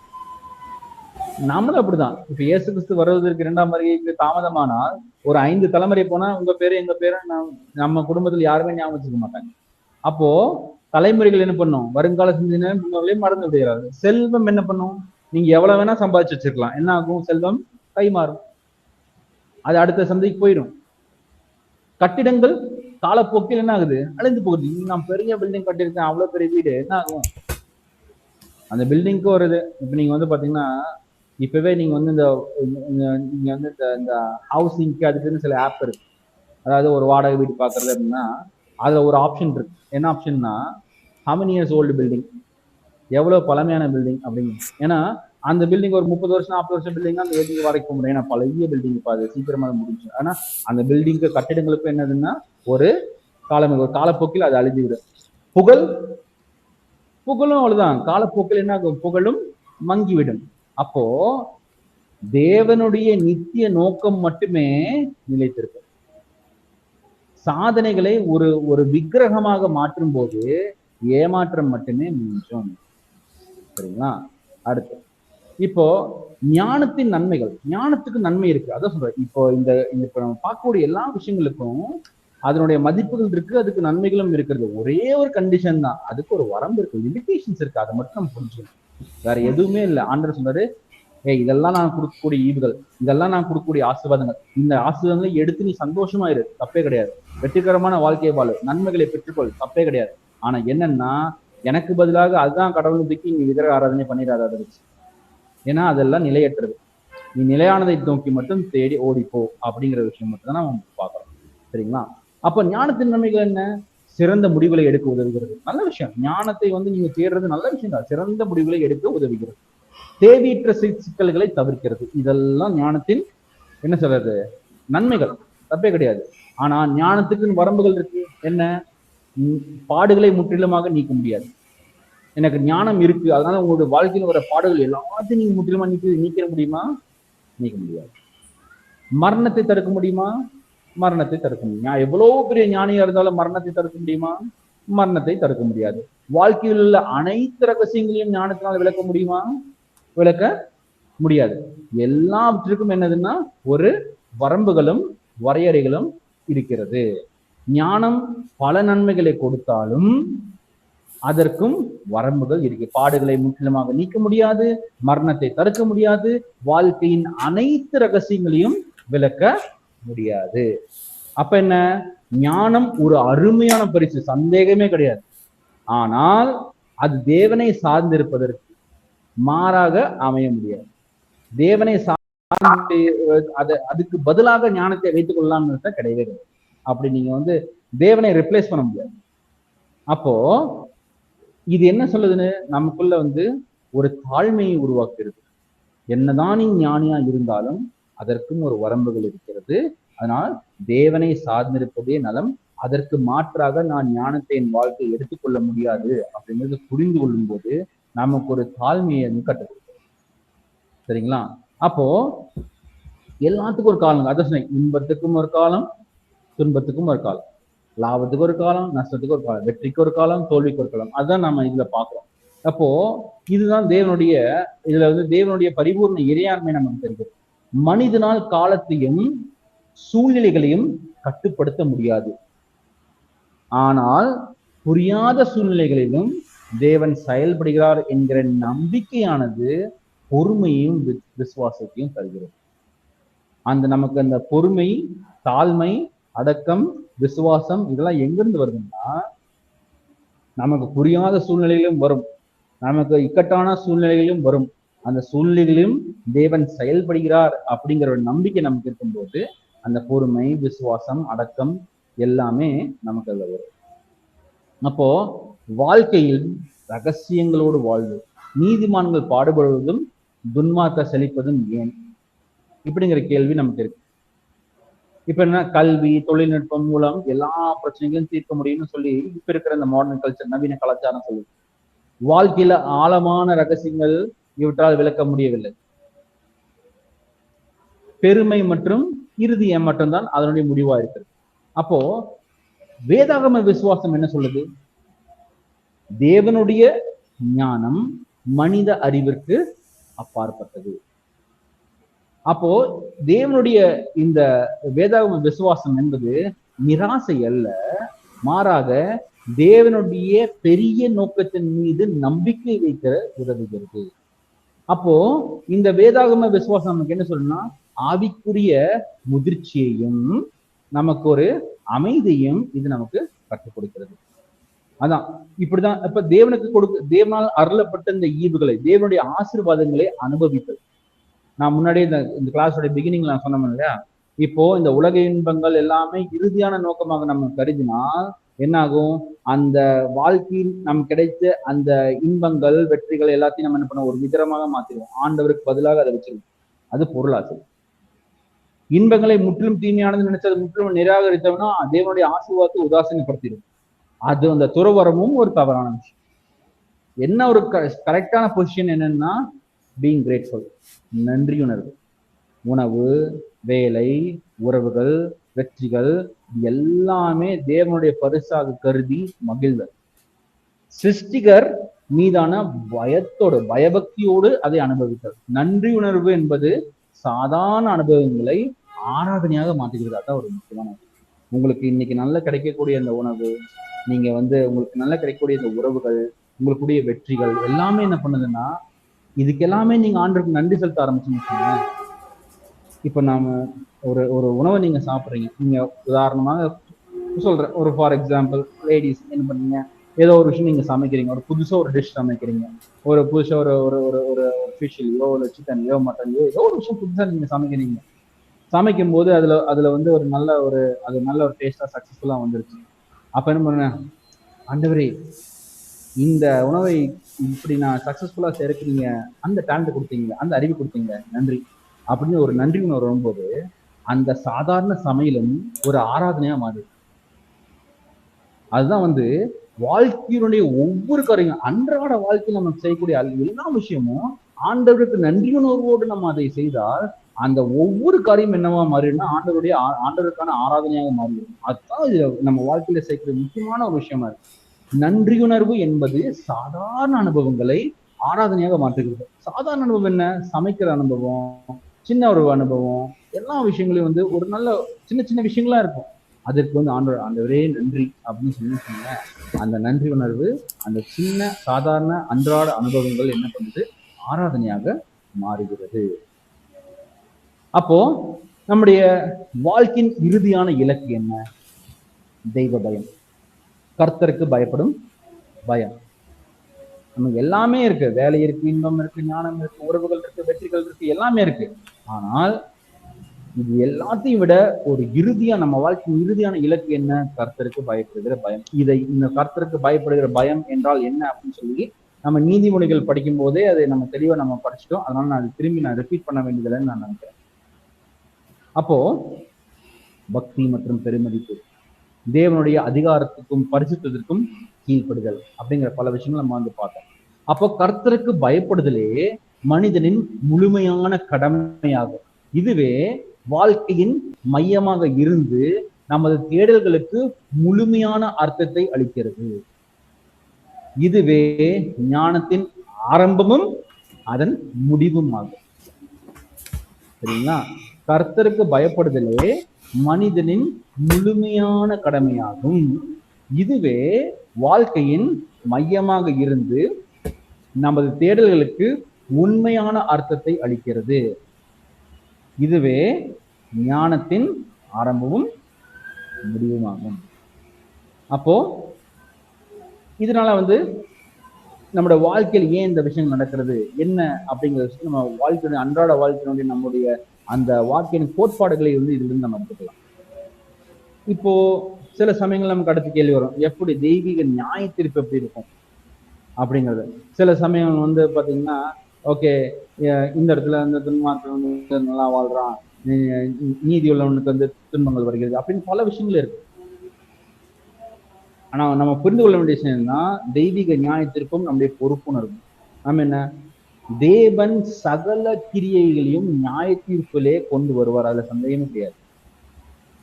நித்திய முக்கியத்துவம், மனிதனுடைய தற்போதைய செயல்கள் மற்றும் முடிவுகள் நித்திய விளைவுகளை ஏற்படுத்துகிறது. இது நம்ம நல்லா புரிஞ்சுக்கணும். மனிதனுடைய தற்போதைய செயல்கள் மற்றும் முடிவுகள் நித்திய விளைவுகளை, நாம் இன்னைக்கு என்ன டெசிஷன், நாம் இன்றைக்கு எடுக்கக்கூடிய முடிவுகள் என்ன பண்ணும், செயல்களும் முடிவுகளும் நம்முடைய நித்தியத்தை தீர்மானிக்கும் அப்படின்னா. அப்ப மறைக்கப்பட்டவர்களை வெளிப்படும். மனித கண்களுக்கு மறைவான காரியங்களும் தேவனுக்கு முன்பாக நியாயம் தீர்க்கப்படும். அதுல நமக்கு ஒரு நிச்சயத்துவம் இருக்கு. நீதிக்கான நம்பிக்கை, உலக நீதிமன்றங்கள் தவறினாலும் தேவனுடைய நியாய தீர்ப்பு பரிபூர்ணமானது மற்றும் உறுதியானது. இதை நம்ம மனசு வச்சுக்கணும். சரி, இப்போ இன்னும் ஒரு முக்கியமான விஷயம் பார்ப்போம். இந்த பிரசங்கி புத்தகமும் சுவிசேஷமும், இந்த ரெண்டையும் நம்ம எப்படி எடுத்துக்கலாம்? இந்த ரெண்டுக்குமான உள்ள அந்த கனெக்ஷன்ஸ் நான் சொன்னேன் இல்லையா, நீங்க இன்றைக்கு ஊழியம் பண்றதுக்கு இந்த பிரசங்கி புத்தகத்துக்கு பல காரியங்களை எடுத்து நீங்க நீங்க சுவிசேஷத்தை பிரசங்கத்துக்கு நீங்க பயன்படுத்திக்கலாம். ஓகேங்களா? இந்த பிரசங்கி எழுப்பும் மாபெரும் கேள்விகளுக்கான முழுமையான பதிலை சுவிசேஷம் மட்டுமே வழங்குகிறது. இதுதான் இந்த பிரசங்கில காணப்படும் பெரிய பெரிய இந்த கேள்விகள் இருக்கு இல்லைங்களா, அதற்கான பதில் எங்க இருக்குன்னா சுவிசேஷத்தில் தான் அந்த பதில் இருக்கு. சூரியனுக்கு கீழே உள்ள உலகம் என்ன? பிரசங்கி எழுப்பும் கேள்விகள் மற்றும் மனிதனின் இயலாமை. நித்திய நோக்கம் அது என்ன? உயிர்த்தெழுதல், மரணத்தை ஜெயிக்கிறது. மரணம் இறுதியான முடிவல்ல என்பதை கிறிஸ்து நிரூபித்தார். இப்போ பிரசங்கில நம்ம என்ன பார்க்கிறோம்? எல்லாமே மரணம்ங்கிற ஒரு விஷயம் தடுத்து வைக்கிறது. நீ என்ன பண்ணாலும் சரி, மரணம் அப்படிங்கிற மரணம் என்கிற யதார்த்தம் எல்லாவற்றையும் ஒரு முடிவு கொண்டு வந்து அப்படிங்கிற ஒரு கேள்வியை வந்து இந்த தேவன் இல்லாத ஒரு வாழ்க்கையின் கேள்வியை வந்து பிரசங்கி காண்பித்தாலும் அது என்ன பாயிண்ட் பண்ணுதுன்னா, அப்போ தேவனுள்ள வாழ்க்கை எப்படி இருக்கும்னு சிந்தித்துப்பார் அப்படிங்கிறத நம்மளுக்கு வந்து அதை வந்து நம்மளை அந்த திசையை நோக்கி செல்ல நம்மளை வந்து என்ன பண்றது, அதை வந்து என்கரேஜ் பண்ணுது. அப்போ சுவிசேஷத்தில் பார்க்கும்போது என்னாக? மரணத்தை ஜெயித்தவர் யார்? உயிர்த்தெழுதல் மரணத்தை ஜெயிக்கிறது. நாமளும் என்ன பண்ணோம்? ஒரு நாள் உயிர்த்தெழ போகிறோம். நம்ம கிறிஸ்து வருவதற்கு முன்னால் நம்ம மரித்தால் என்ன பண்ணுவோம்? கிறிஸ்து வரும்போது நாமும் உயிர்த்தெழுவோம். அப்போ மன்னிப்பு, தேவனுடைய ஒப்புருவதாகும் மூலம் என்ன குறித்து உயிர்த்தெழுதல் நம்மளும் என்ன பண்ணுவோம்? மரணத்தை ஜெயிக்க போகிறோம். மரணம் இறுதியான முடிவல்ல என்பதை கிறிஸ்து நிரூபித்தார். அதனால் பிரசங்கி எழுப்பும் மாபெரும் கேள்விகளுக்கான முழுமையான பதிலை என்ன சொல்லுது? சுவிசேஷம் மட்டுமே வழங்குகிறது. சரி, இப்ப இந்த பிரசங்கி புத்தகத்துல வந்து இந்த ஊழியர்களுக்கான பயன்பாடு என்ன? இதை ஊழியத்துக்கு எப்படி பயன்படுத்தலாம்? முதலாவது, இந்த பிரசங்கி புத்தகத்தின் மூலமாக பொருளாசையை நம்ம எதிர்க்கலாம். எப்படின்னா, சில பேர் வந்து சபைகள்ல வந்து சில பேர் இந்த பணம், அந்த பொருளாசை, பொருள் மீது உள்ள ஈர்ப்பு, அதை வந்து ஒரு விக்கிரகமாக வைத்து கொண்டு அவர்கள் நான் வந்து இயேசுதான் ஆண்டவரே, என்ன பாஸ்டர் ஐயா, இயேசுதான் நான் ஆராதிக்கிறேன் அப்படின்னு சொல்லுவாங்க. ஆனா வாழ்க்கை முறைன்னு சொன்னா பணம் மட்டும்தான், அது மட்டும்தான் எனக்கு முக்கியம் அப்படின்னு வந்து அவங்க அந்த இடத்துக்கு வருவாங்க. அப்போ அந்த மாதிரி ஒரு சூழ்நிலையை வந்து நீங்க வந்து இந்த பிரசங்கி புத்தகத்தின் மூலமாக அதனுடைய மாயை என்ன, அதனுடைய வரம்புகள் என்ன, அதனுடைய நிலையற்ற தன்மை என்ன அப்படின்னு சொல்லி நீங்க பிரசங்கிப்பதற்கும் போதிப்பதற்கும் இந்த பிரசங்கி புத்தகம் மிகவும் பயன்படும். சரிங்களா? உலக வெற்றியின் மாயையை சுட்டி காட்டுதல். என்ன பண்ணுது? இந்த உலக வெற்றியின் மாயை என்ன பண்ணுது? சுட்டி காட்டுதல். போலியான நம்பிக்கைகளை விலக்கி தேவனை நோக்கி வழிநடத்த இந்த பிரசங்கி புத்தகம் மிகவும் மிகவும் பயன்படும். சரிங்களா? பிரசங்கி புத்தகம் மிகவும் பயன்படும். என்ன, இங்க ஊழியத்துல யாரா இருந்தாலும் சரி, உங்களுடைய ஊழியத்துல யாராவது இந்த பொருளின் மேல் நம்பிக்கை வைத்திருக்கிறார்கள், அதன் மூலமே அவங்க முழு நம்பிக்கை இந்த விசுவாசம் வைத்திருக்கிறார்கள் அப்படின்னா அவர்களுக்கு இந்த உலக வெற்றியின் மாயை சுட்டி காட்டவும் போலியான நம்பிக்கையை விலக்கி தேவனை நோக்கி வழிநடத்தவும் இந்த பிரசங்கி புத்தகம் நமக்கு பயன்படுகிறது. இரண்டாவது, பாடுகளை நேர்மையாக அணுகுதல். மேலோட்டமான தீர்வுகளை தவிர்த்து வாழ்க்கையின் கடினமான உண்மைகளை ஏற்றுக்கொள்வது. அதுதான் வந்து நமக்கு இந்த வாழ்க்கையை முழுமையா புரிந்து கொள்ள இந்த புத்தகம் உதவுகிறது. தேவனுடைய இறையாண்மையில் நம்பிக்கையை உருவாக்குதல். தேவனுக்குன்னு ஒரு இறையாண்மை இருக்கிறது, அவருடைய காலம் இருக்கிறது. எல்லாம் நாம நினைச்ச மாதிரி நம்முடைய சிந்தைக்கு தகுந்த மாதிரி முடியாது. தேவனுக்கு ஒரு என்ன இருக்கு? தேவனுக்கும் ஒரு அவருடைய சமயம் இருக்கு. அவரும் வந்து தேவனுக்கும் ஒரு காலம் குறித்து வைத்திருக்கிறார். அந்த காலத்தில் அதனதின் காலத்தில் தேவன் அவருடைய சித்தத்தை அவர் செயல்படுத்துவார். நம்முடைய ஞானம் தேவனுடைய ஞானத்தை விட குறைவானது. இதெல்லாம் புரிஞ்சுக்கிட்டோம்னா நமக்கு இதுல இருந்து என்ன தெரிஞ்சுக்கலாம்? இதுல நம்ம என்ன தெரிஞ்சுக்கலாம்? நமக்கு வந்து தேவனுடைய இறையாண்மை மேல நம்பிக்கை வைக்க நமக்கு இது உதவியா இருக்கும். அடுத்து, சுவிசேஷத்திற்கான பாலம். இது இந்த பிரசங்கி புத்தகத்தின் மூலமாக, இந்த பிரசங்கி புத்தகத்தில் எழுப்பப்படும் இந்த கேள்விகள் மூலமாக இந்த உலகத்தின் நிலையற்ற தன்மையை காண்பித்து தேவன்தான் நிலையானவர் என்பதை புரிந்து கொள்வதற்கு சுவிசேஷத்தை பிரசங்கிப்பதற்கான ஒரு பாலமாக இந்த பிரசங்கி புத்தகம் அமையலாம். நவீன சமூகம் தேடும் அர்த்தம் மற்றும் நோக்கம் குறித்தான கேள்விகளுக்கு விடையளிக்க இந்த பிரசங்கி புத்தகம் மிகவும் பயனுள்ளதாக இருக்கும். அதனால இந்த பிரசங்கி புத்தகத்துல உங்களுடைய ஊழியத்துக்கு இந்த பிரசங்கி புத்தகத்தை நீங்கள் நன்கு பயன்படுத்திக் கொள்ளுங்கள். சரிங்களா? அப்போ இதுல இந்த மொத்தமா இன்றைக்கு நம்ம இந்த பிரசங்கில பார்த்த விஷயங்கள் என்னென்ன? மாயையை தேடுதல் என்ன? செல்வம், இன்பம் மற்றும் மனித சாதனைகள் அது நிலையான அர்த்தம் இல்லை அப்படின்னு நம்ம புரிஞ்சுக்கிறோம். நம்பர் 1. ரெண்டாவது என்ன? மனித வரம்புகள். வாழ்க்கையில் விளக்க முடியாத ரகசியங்கள் உண்டு. மனிதனின் சாதனைகள் தற்காலிகமானவை. திரும்ப சொல்றேன், மனித வரம்புகள். வாழ்க்கையில் விளக்க முடியாத ரகசியங்கள் உண்டு. ஏனால் மனிதனுடைய அறிவும் ஞானமும் வரம்புகளுக்கு உட்பட்டது. அதனால் வாழ்க்கையில் விளக்க முடியாத ரகசியங்களும் உண்டு. அப்போ மனிதனின் சாதனைகள் எப்பவுமே தற்காலிகமானவை. அடுத்து சரியான அணுகுமுறை என்ன? இந்த உலக ஈவுகளையும் ஆசீர்வாதங்களையும் விகரமாக மாற்றி நம் வைத்துக் கொள்வதும் பொருளாசை தவறு. இந்த ஆசீர்வாதங்கள் எல்லாம் நிலையற்றவையாதான், இதை நான் முழுமையாக வெறுத்து ஒதுக்கி நான் துறவரம் போகிறேன் என்று நினைப்பதும் தேவனுடைய ஆசீர்வாதங்களை உதாசீனப்படுத்தல், அதுவும் தவறு. அப்ப என்ன சரியானது? தேவனுடைய இந்த பரிசுகளை, இந்த ஈவுகளை நன்றியோடு அனுபவித்தல் மற்றும் அவரது இறையாண்மையை ஏற்றுக்கொள்ளுதல், அதுதான் வாழ்க்கையின் சரியான அணுகுமுறை. வாழ்க்கையுடைய சரியான அணுகுமுறை என்ன? தேவனுடைய பரிசுகள், ஈவுகள், ஆசீர்வாதங்களை நன்றியோடு அனுபவித்து மற்றும் அவரது இறையாண்மையை ஏற்றுக்கொள்வதுதான் சரியான அணுகுமுறை. அடுத்து கடைசி, தெய்வ பயமும் சுவிசேஷமும். கர்த்தருக்கு பயப்படுதலே அடிப்படை. கிறிஸ்துவே நித்திய நன்மையை அருளுகிறார். இதன் மூலம் இந்த பிரசங்கி புத்தகம் சுவிசேஷத்தை பிரசங்கிப்பதற்கும் மிகவும் ஒரு ஒரு உதவிகரமான இருக்கக்கூடிய ஒரு புத்தகமா இருக்கும்.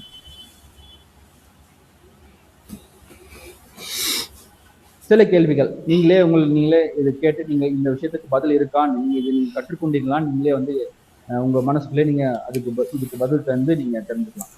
செல்வம், இன்பம் மற்றும் மனித சாதனைகள் ஏன் வாழ்க்கைக்கு முழுமையான அர்த்தத்தை வழங்க தவறுகின்றன? இதற்கான பதில் நீங்களே மனசுல சொல்லுவாங்க. இதுக்கான பதில் தெரியுமா உங்களுக்கு?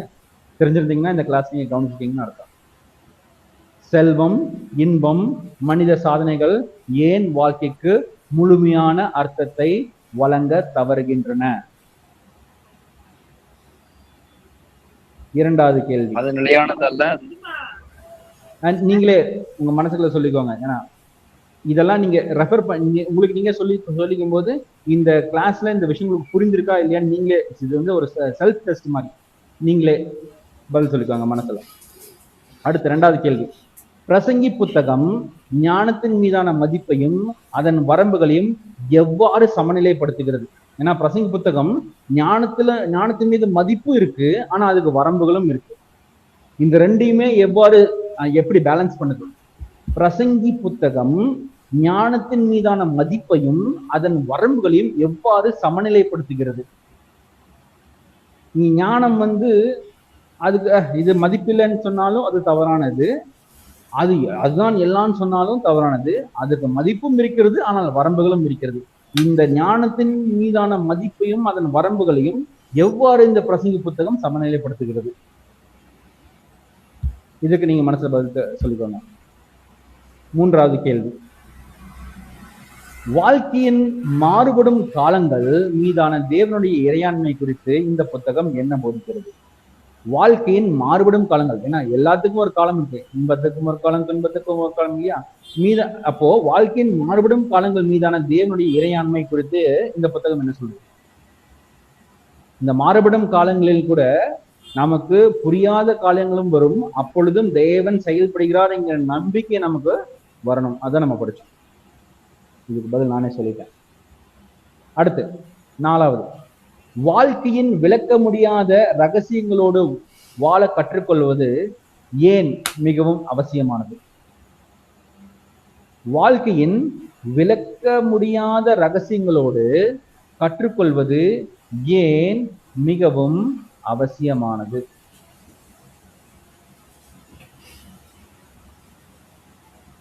சில சமயங்கள்ல அதுக்கான சில கேள்விக்கான நமக்கு பதில் இருக்கு. வாழ்க்கையின் அனைத்து ரகசியங்களுக்கும் நம்ம என்ன பண்ண முடியாது, விளக்க முடியாது. அப்போ தேவனை சார்ந்திருப்பது தான் முக்கியமான ஒரு விஷயம். அப்போ அது வந்து அதுதான் நம்ம அந்த அந்த விஷயத்துல கற்றுக்கொண்ட விஷயம். அடுத்து 4 கேள்வி கேட்டேன்ல. ஓகே, 4 முடிஞ்சு. அப்ப 5வது கேள்வி,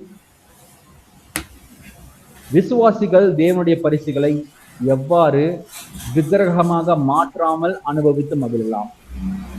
தேவனுடைய ஆசீர்வாதங்களை விசுவாசிகள் எவ்வாறு விக்கிரகங்களாக மாற்றாமல் அனுபவித்து மகிழலாம்? தேவனுடைய ஆசீர்வாதங்களையும் ஈவுகளையும் அனுபவித்து மகிழலாம், ஆனால் அவைகள் விக்கிரகமாக மாறக்கூடாது. அப்படின்னா நம்ம அதை எப்படி செய்யணும் அப்படின்னு நம்ம பார்த்தோம். 6வது கேள்வி, பிரசங்கியின் புத்தகத்தில் தெய்வ பயம் என்பது எதை குறிக்கிறது? பிரசங்கியின் புத்தகத்தில் தெய்வ பயம் என்பது எதை குறிக்கிறது?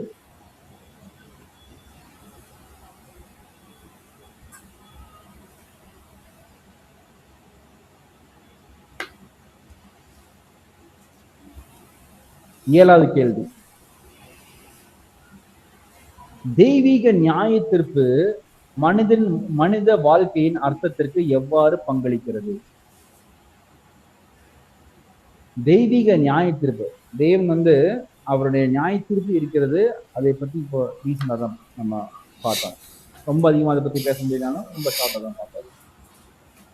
தெய்வீக நியாய தீர்ப்பு மனித வாழ்க்கையின் அர்த்தத்திற்கு எவ்வாறு பங்களிக்கிறது? கடைசி கேள்வி,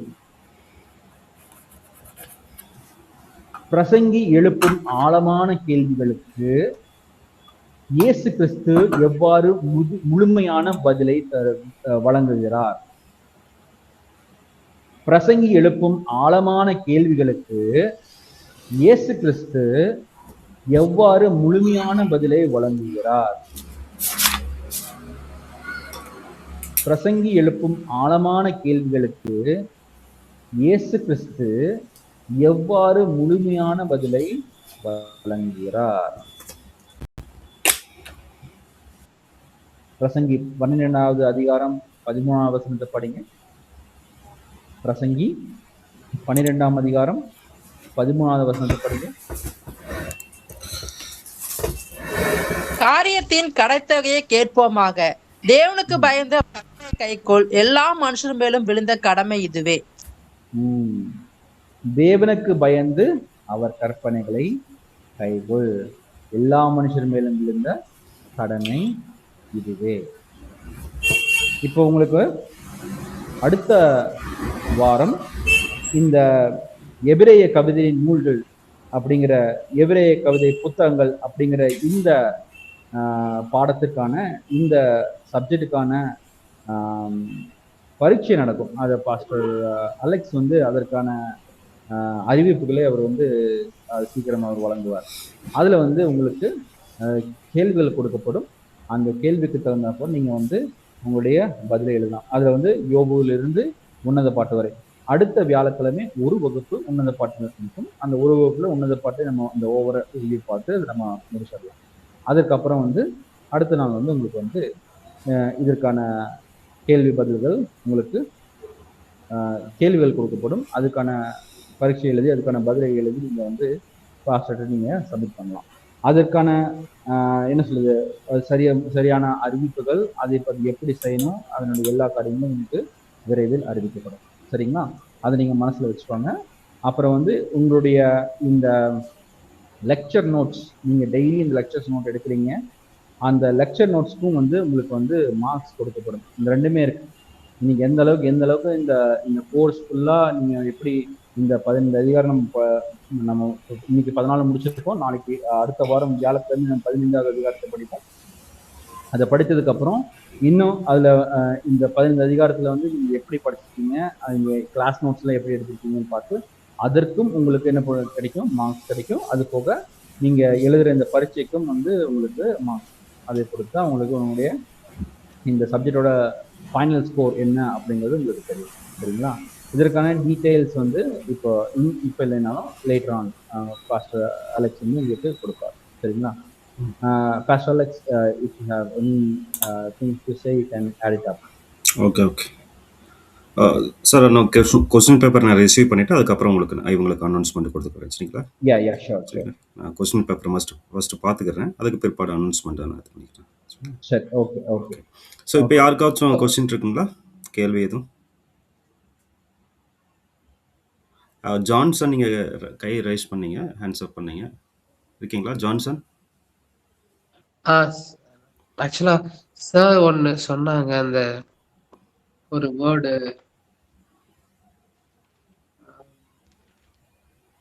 ஓலாம் அப்படின்ட்டு.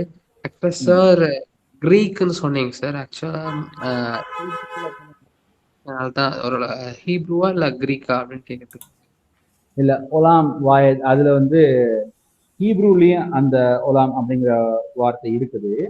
இது வந்து கிரீக். நான் வந்து உங்களுக்கு அதனுடைய ஸ்கிரீன்ஷாட் வந்து என்னன்னு உங்களுக்கு நான் சென்ட் பண்றேன்.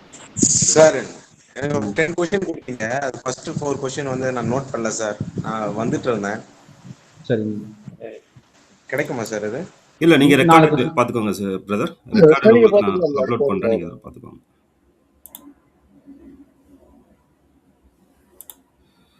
இந்த வீடியோ நான் அப்லோட் பண்ணுவேன், நீங்கள் அதில் கேட்டு இது பண்ணிக்கோங்க. சரிங்களா? Okay sir, okay sir. Okay, வேறு ஏதாச்சும் கேள்வி இருக்கா? நம்ம க்ளோஸ் பண்ணலாம். வேறு யாருக்காச்சும் எனிதிங்?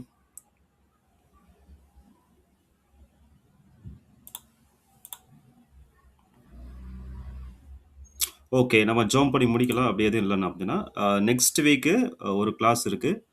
அதை லாஸ்ட் கிளாஸு, அதை நீங்கள் மிஸ் பண்ணிடாதீங்க. அதில் தான் நான் அனௌன்ஸ்மெண்ட் என்ன செய்வேன் கொடுப்பேன். ஸோ ஆகையினால எல்லா மாணவர்களும் தயவுசெய்து தவறாமல் பங்கெடுக்குமாறு நான் கேட்டுக்கொள்கின்றேன். சரிங்களா? ஓகே, சிவனேசன் பிரதர் இருக்கீங்களா? நீங்கள் ஜெபம் பண்ண முடியுமா? ஒரு சின்ன ஜெபம் பண்ணுறீங்களா? ஓகே, இல்லை. லீனா சிஸ்டர்?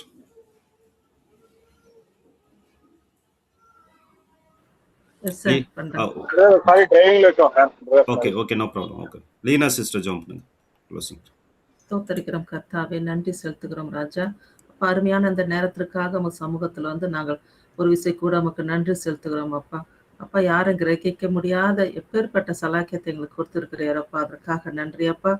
நாங்கள் இந்த முதிர்ந்த வயதிலும் கர்த்தாவே, எங்களுக்கு வீட்டில் இருந்தபடியாக இப்படிப்பட்ட ஒரு ஞானமான இப்படியான இந்த பிரசங்கி புத்தகம் மூலயமாக அப்பா, ஆவியானவரோட இடைப்பட்டு கர்த்தாவே எங்களுக்கு கொடுத்த ஒவ்வொரு வார்த்தைகளும், அந்த விளக்கங்களும், எங்கள் வாழ்க்கைக்குரியதான பாடங்களையும் அப்பா, இந்த மாயான உலகத்துல கர்த்தாவே, நீர் ஒருவர் மாத்திரமே அப்பா உண்மை உள்ளவர் என்பதை நாங்கள் அறிந்து கொள்ள எங்களுக்கு கொடுத்த அந்த அருமையான அந்த வார்த்தைகளுக்காகவும், இதையெல்லாம் எங்களுக்கு ஞானத்தோடு கற்றுக் கொடுத்த ஆசிரியருக்காகவும் கர்த்தாவே உமக்கு நாங்கள் நன்றி செலுத்துகிறோம் ராஜா. இவையெல்லாம் எங்கள் வாழ்வாய்க்கிட எங்களை ஆசீர்வதிப்பீராக. வசனம் எங்களுக்கு கால்களுக்கு தீபம், பாதைக்கு வெளிச்சமா இருந்து ஒவ்வொரு நாளும் எங்களை வழிநடத்தி செல்வதாக. ஒருவருக்கே துதி கன மகிமை அனைத்தும் செலுத்தி நன்றி செலுத்துகிறோம். நன்றி ஆண்டவரே. உத்தரவு கர்த்தாவே. Thank you sister. Thank you so much. Thank you sir. Thank you sir. Good night sir. Thank you sir. Thank you pastor. Thank you sir. Thank you sir.